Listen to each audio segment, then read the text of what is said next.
Olá a todos, eu como sempre sou o Vlades para a História. Comigo hoje está Andy Martin, CEO da Crow. Os Crow são guardas florestais voluntários que atuam na África e em outros lugares, protegendo espécies raras contra a caça ilegal.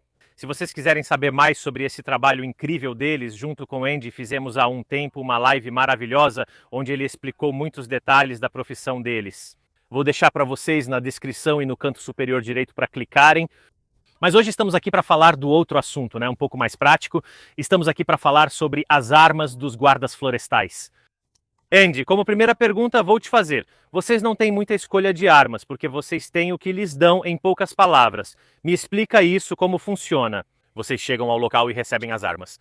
Sim, cada parque tem uma pequena armaria e, de acordo com as regulamentações do país, de acordo com o orçamento deles, essas são as armas que os guardas usam para combater a caça ilegal. Às vezes também há armas mais, digamos, de caça grossa para os guardas que acompanham os turistas, aqueles que podem ter que parar um ataque de búfalo ou elefante. Em relação, enfim, ao veículo ou até mesmo aos próprios turistas durante um safari a pé, nossas armarias geralmente são muito simples. Temos pouquíssimos tipos de plataformas, elas variam de estado para estado. Existem algumas plataformas mais comuns, mas com certeza há um denominador comum que é a confiabilidade. Nossas plataformas são todas super confiáveis, super testadas em batalha por muitos anos. Hoje fizemos um pouco para falar sobre essas armas, um ranking, um pódio, poderíamos dizer. No terceiro lugar do pódio estão os bons e velhos fuzis de batalha, como o FAL e o G3, mesmo que por região geográfica, poderíamos dizer, junto com o G3, que é um pouco... Sim. O G3 é uma arma que é muito utilizada no Quênia, principalmente pelos KWS, que é a polícia queniana responsável pela proteção dos animais, e eles normalmente usam os velhos G3 do exército queniano. Enquanto o FNFAL é muito mais comum, por exemplo, em países como a África do Sul, onde, lembrando, o R1 era basicamente um FNFAL, com coronhas de madeira comparados com os FN, digamos, ingleses, que eram de plástico, de polímero. Essas duas são as plataformas absolutamente mais utilizadas em muitos países não alinhados ou que não receberam importações dos países do bloco soviético. Spoiler. Por exemplo. E são duas armas realmente fantásticas. Uma porque são muito confiáveis, especialmente o FNFAL, e também do ponto de vista operacional, o FNFAL é uma arma excelente. Ela consegue até disparar em rajada, mesmo sendo uma .308, então é realmente interessante. É uma das .308 que recua de forma mais suave que eu conheço. Absolutamente sim. E o G3, tendo um curso muito longo, infelizmente não tem essa capacidade. Obviamente são armas um pouco pesadas, um pouco longas, então não são o ideal. São armas, como você me ensinou, concebidas nos anos 50. Sim, normalmente sim. Sobre o G3 também não tenho grandes impressões, pois acho uma arma ruim em muitos aspectos, então é isso. Mas ouvi falar muito bem do G3 justamente na África como armas realmente indestrutíveis. Qual é a sua experiência com a indestrutibilidade dessa plataforma? São velhas e ainda estão lá servindo todos os dias. A construção alemã, devo dizer, é maravilhosa. Existem apenas alguns pontos específicos que, se quebrados, infelizmente, por não ser possível encontrar peças de reposição, são difíceis de substituir, mas, em geral, devo dizer que é uma arma extremamente confiável, extremamente durável. E você me disse uma coisa muito importante, vocês em muitas patrulhas estão a pé. Você nos contou que muitas vezes ficam dias assim. Quanto o peso, aquele quilo a mais ou 2 quilos a mais que pode ter um FAL ou um G3 em relação a outra plataforma, influencia nisso? São 2 quilos a menos de outro equipamento que você pode levar. Absolutamente verdade. O G3, então, depende muito da pessoa, né? Uma pessoa baixa, com certeza pode ter mais dificuldade. Nós temos um certo porte. Então, acima dos 100 quilos, digamos que o quilo se dilui. Então, estando acima dos 100 quilos, com certeza 1 quilo a mais não faz nenhuma diferença. E talvez você tenha respondido perfeitamente a essa pergunta. Vamos passar para o segundo colocado, ou seja, o bom e velho fuzil de cano liso. Ah! Eu tirei ele de circulação. Medalha de prata para a arma mais popular, genericamente falando, os fuzis de cano liso. Você me dizia que, tudo bem, este é um exemplar que tem em particular uma coronha de polímero, mas isso é uma grande raridade. Sim, na África geralmente temos coronhas de madeira, pelo menos as mais antigas, as mais novas, por outro lado, têm polímeros, talvez não exatamente com a parte emborrachada. Um acabamento mais chique, vamos chamar assim. Até porque armas novas são sempre poucas, mas a maioria, digamos, pode ter madeira, tanto na parte do estoque quanto na parte da alavanca de armar. Este especificamente é um Chester S6P, mas quais são os modelos que vocês encontram com mais frequência, que lhes dão com mais frequência? Os antigos Winchester, com certeza, existem muitos, até por isso eu trouxe este para você, e eles são reconhecidos pela empunhadura serrilhada daquele jeito. Depois, há alguns Remington, com certeza, há alguns Mossberg, há muitos Mossberg, há muitas marcas. Não existe, digamos, uma padronização. Então, o que chegava ou o que sobrava, talvez dado de presente pelos caçadores, ficava e depois era entregue aos guarda-parques. Por isso, realmente existe uma grande variedade de modelos. Mas, fundamentalmente, elas são sempre a mesma arma, o mesmo conceito de arma. É verdade, é verdade. E há um motivo específico pelo qual vocês preferem uma espingarda de repetição em vez de, sei lá, uma de 2 canos, porque talvez também existam de 2 canos, mas em vez de uma semiautomática. Então, a espingarda de repetição, sempre que é de repetição, ou também as de 2 canos, sim, há muitos casos em que são usadas espingardas de 2 canos e que são extremamente confiáveis. E então não há, mesmo em casos de pouquíssima ou nenhuma manutenção, a própria força, a própria potência da munição faz com que a bala ou as balas ou os chumbinhos saiam. Em todo caso, e isso é uma grande garantia para armas que de qualquer forma são velhas, pouco mantidas, etc. Então, absolutamente, a confiabilidade número 1. Toda vez que temos um sistema de recuperação de gás, temos o problema de que na selva, nas partes em que no tubo de recuperação de gás pode facilmente se formar ferrugem. E isso exige manutenção para preveni-la ou para eliminá-la, removê-la, e esse é o problema fundamental. Falando agora sobre as munições, porque obviamente eu diria que nos fuzis de cano liso é fundamental parar uma munição. Agora estamos atirando com munições de prato, bem clássica. Mas que tipo de munição dão para vocês? Que tipo de munição vocês usam? Vocês levam mais de um tipo? Então, idealmente seria realmente fantástico ter mais tipos para poder reagir a ameaças diferentes com munições diferentes. Geralmente temos um birdshot, então um backshot pequeno, um pouco maior do que o que você está usando agora para o prato.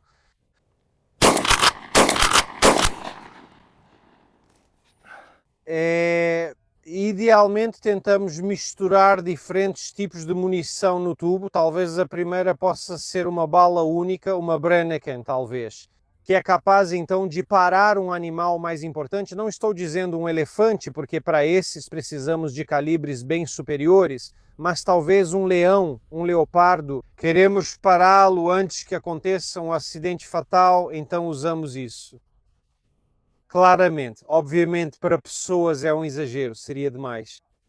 Depende do que está disponível, talvez uma mistura do que está mais amplamente disponível e mais barato, que é aquele de prato ou aquele de pássaros, digamos, talvez com algumas balas maiores para ter mais poder no restante. Quanto à escolha, porque imagino que quando vocês vão em patrulha na sua equipe, alguém leva a espingarda e alguém leva as outras armas que discutimos e que vamos discutir. Tem alguém em particular que tem preferência por espingardas? Quantas espingardas vocês levam? Ou seja, como a espingarda é utilizada no grupo? Seria legal se houvesse uma armeria com diferentes sistemas de armas, mas a realidade é que a espingarda é usada principalmente naqueles países onde as regulamentações não permitem o uso de outras plataformas. Por exemplo, Botsuana. Não em todo lugar, não sempre, mas Botsuana é um daqueles países onde é muito difícil ter armas. A espingarda representa para os guardas florestais, digamos, é a arma do guarda florestal e não causa problemas. Nem mesmo do ponto de vista do impacto visual, ou seja, ver guardas florestais armados com Kalashnikov, coisas desse tipo têm mais impacto visual. Então, os estados mais ocidentalizados, vamos chamá-los assim, podem se escandalizar. Se há turistas, eles não querem ver um guarda florestal com um Kalashnikov, preferem um guarda com um rifle menos assustador. Nesses casos, todos usam espingardas.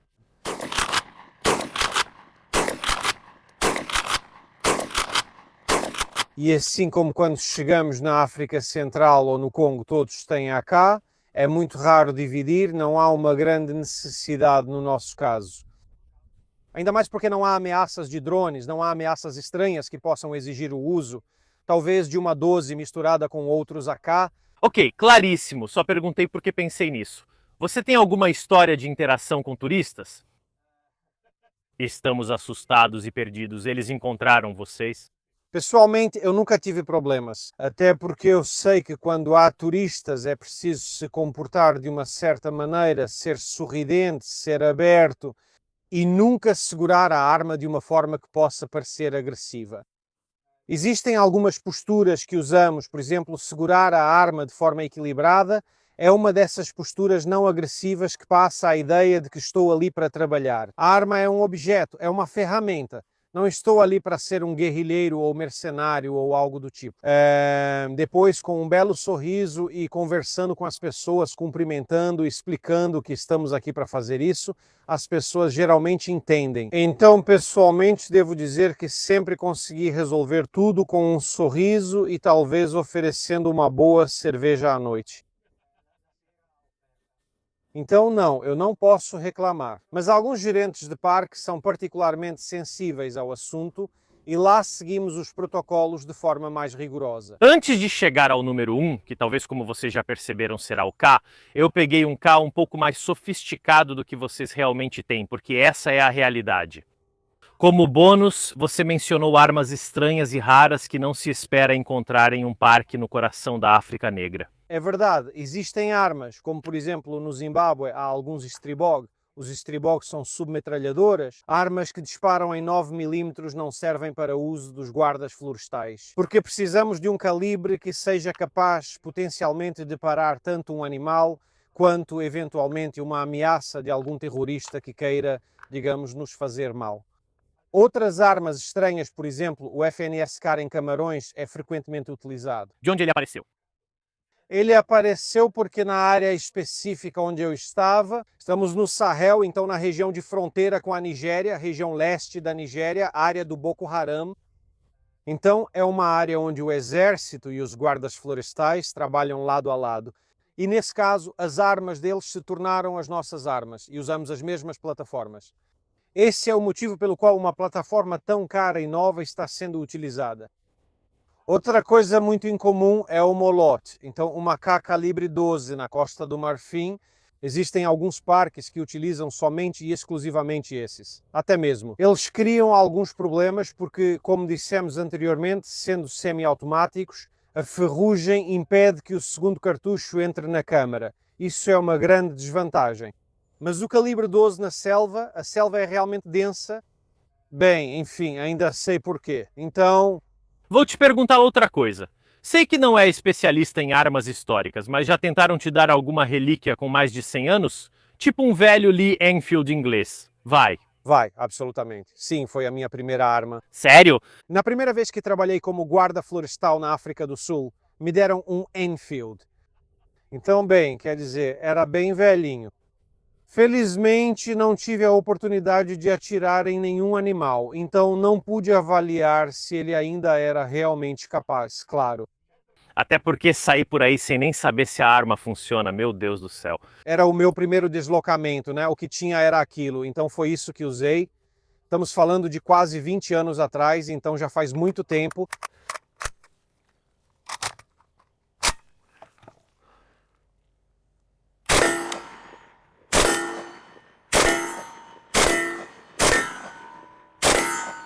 Então, na primeira posição do ranking das armas que vocês mais usam, obviamente está a AK. Por quê? Talvez seja uma pergunta boba, mas vai que alguém se pergunta. Bem, antes de tudo porque é a arma mais comum do mundo. Na África chegaram containers inteiros vindos da Rússia, da China. Então todas as variantes que podem ser encontradas no mundo podem ser encontradas na África, principalmente aquelas da Alemanha Oriental, os Type 58 chineses, mas também muitos russos. Nós vemos isso pelas marcas, obviamente, das armas. Em casos muito raros também temos aqueles civis. Mas é uma questão de alguns países específicos que não foram países, entre aspas, apoiados pela Rússia e que, portanto, hoje precisam comprar as versões civis. menos, entre aspas, confiáveis em comparação com as de época. Para muitos isso vai parecer um K muito simples. Aliás, para quem for perguntar, este é um SAR 1 de fabricação romena. Parece muito simples e muito básico. Mas você dizia que isso na África muitas vezes é luxo? Já por ter a coronha e os aparelhos de mira é um luxo, porque como você costuma encontrá-los? Então, quando eu estava na selva, por exemplo, ou nós tínhamos muitos AK, muitos faltavam ou a mira dianteira ou a traseira, o que já te dá uma ideia de como se pode usar uma arma só com uma mira. Na maioria dos casos, as coronhas de madeira estavam podres, porque estamos falando de AK com pelo menos 40 anos, que todos os dias, por 12 horas, ficam debaixo d'água e são usados, manuseados. Então, ou as coronhas eram refeitas no torno praticamente por carpinteiros locais ou simplesmente deixavam vazio, então com o buraco, a parte traseira. Também a parte dianteira muitas vezes apodrece justamente porque é de madeira e nesse sentido... Desculpa, pergunta espontânea. O polímero, por exemplo, é ouro, por exemplo, ouro puro? Com certeza produtos de plástico funcionam muito bem na selva, até nas roupas preferimos nylon por secar rápido. Enquanto isso, quando se vai para áreas mais áridas, a madeira ainda predomina bastante. Porque talvez alguns plásticos de baixa qualidade, daqueles que não são muito bons, como aconteceu, por exemplo, com o SA 80 inglês. Lembre-se, quando fui ao Iraque no início, o plástico derretia. Então, os plásticos, sim, na selva, ótimos, fantásticos. E também tem aqueles VZ58, eu vi eles... nesse caso a bakelite aguenta melhor, acho que é de bakelite. Provavelmente baquelite, sim. Aqui? Aquela resistiu melhor, mas infelizmente depois de muitos anos ela rachou e acabou quebrada. Já aconteceu de você receber uma arma em condições tão ruins que você recusou? Tipo, já aconteceu de você escolher e dizer, não, vou pegar outra, tipo... Eu tenho sorte, como convidado sempre me dão a melhor. Então eu posso escolher... Outra pergunta. Qual foi o pior que você já viu sendo usado, talvez por guardas florestais? Então muitas vezes não havia mais a cobertura de madeira, nem na frente nem atrás. E às vezes faltavam as duas miras. Então era basicamente o esqueleto. Praticamente. Era só o esqueleto, sim. Funcionava ao apertar o gatilho. Mas para solo era um tiro de cada vez, porque por causa da ferrugem o pistão não conseguia recuar. E o interessante é que eles não tinham kits de limpeza adequados. Os que eles tinham eram uma porcaria total, então as escovas que pareciam novas depois de uma passada perdiam todas as cerdas e por isso ficava completamente cheio de ferrugem. Nós sabemos que a AK, se estiver cheio de ferrugem, onde tem o buraco de recuperação de gás, não consegue recuar novamente. Obrigado. Aliás, por que o ferrolho é considerado a arma mais indestrutível e confiável do mundo? Qual é a sua experiência desse ponto de vista? O ferrolho é realmente uma arma indestrutível ou precisa de manutenção, como evidentemente parece? O fato de que armas que estão lá há 40, 50 anos e que muitas foram realmente fabricadas nos anos 50 ou 60, que são usadas todos os dias, ainda sejam capazes de disparar um tiro. Quase sem nenhuma manutenção, isso mostra que são realmente confiáveis. Qualquer outra plataforma na África, nas mãos dos Rangers, não dura mais do que 2 ou 3 anos, então realmente é verdade. Depois, obviamente, se você quiser usá-la de forma completa, inclusive em modo rajada, porque na África não há esse tipo de problema, bem, provavelmente é necessário fazer um pouco de manutenção. Se quisermos evitar quebras devido à negligência, bem, a manutenção sempre deve ser feita, não tem como escapar. O que é mais difícil de encontrar na África para esse tipo de manutenção? Para a capa, então você praticamente não encontra nada. E é por isso que muitas vezes é preciso recorrer a ferreiros ou carpinteiros, porque não tem nada, realmente nada. Queríamos modernizar os Rangers com trilhos no lugar da tampa contra a poeira, mas não conseguimos. Infelizmente são impossíveis de encontrar, além do fato de que o preço é realmente muito alto, com certeza. Em segundo lugar, não se encontram os trombonetes quebra-chama. Aqui, obviamente, quase todos nós temos trombonetes mais ou menos novos que conseguem compensar melhor o gás, conseguem manter a arma mais estável no disparo. Lá, o que tem. Se tivermos sorte, temos a fatia de salame, entre aspas, como a gente chama. Se não, não tem nada. Na maioria dos casos, não tem absolutamente nada. Então falta mesmo todo o mercado de peças de reposição. Ou eles encontram outra, ou pegam 2 ou 3 e fazem uma só. Fantástico. Já fiz isso antes com outras armas.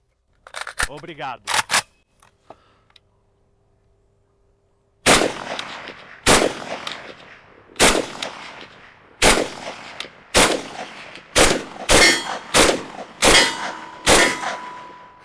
Eu a virei. Vamos tentar o alvo de baixo. A África é um continente enorme, né? Você me falou da selva, mas não pretendo ficar só lá. Que distâncias são essas? Até porque quando você me disse que atira sem mira, eu me pergunto, mas como diabos você faz se a distância for um pouco maior? Bem, essa é uma ótima pergunta.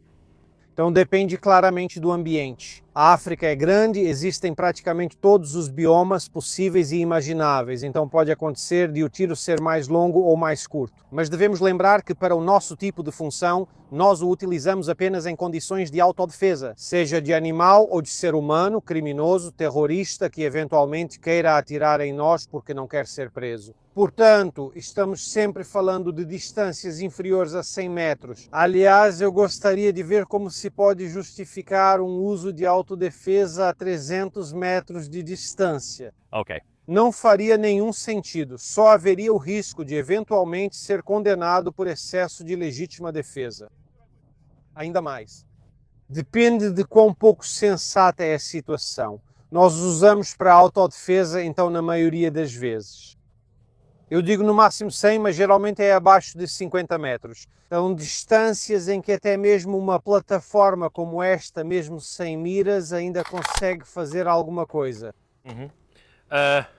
Claro que com um animal que está se movendo, talvez querendo te atacar, não acho que seja o ideal nesses casos. Mas sim, a gente faz o que pode com o que tem. Exato. Ou estou errado? Infelizmente, se tem pouco e o que existe é o que se usa. Com certeza outras plataformas das quais falamos antes são mais indicadas, mas AK acaba sendo o que se tem na maioria dos casos. Felizmente, o calibre 7,62 por 39 é, de qualquer forma, um calibre capaz de parar certos animais. Talvez não com um tiro único, mas com uma série de disparos. É isso que os caçadores ilegais usam quando tentam matar um rinoceronte. Para pará-lo, eles basicamente atiram nele no que para eles seriam os joelhos. No momento em que a articulação cede pelo dano causado, o animal cai e não consegue mais se levantar. É nesse momento que eles chegam com motosserras, com panga, com o que tiverem, facão, e vão cortar o chifre quando o animal ainda está de fato vivo. O que posso dizer? Te agradeço muito por essa oportunidade de bater esse papo, de tentar, mesmo que eu já conheça um pouco os AKs, descobrir muita coisa.